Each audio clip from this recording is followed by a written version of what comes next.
Hello everyone, welcome back to our YouTube channel. So on today's video, I'm going to show you how to delete message for everyone on Viber. So first of all, open your Viber application.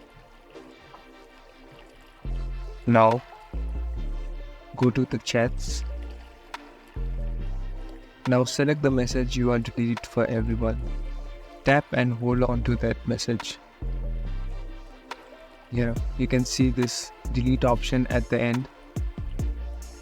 Select it.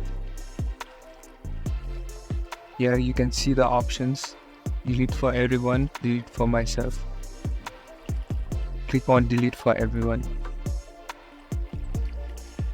Now the message is deleted for you and the person whom you're talking. So this is the quick and easy way to delete chat for everyone in Viber. Thank you for watching this video. Hope you liked it.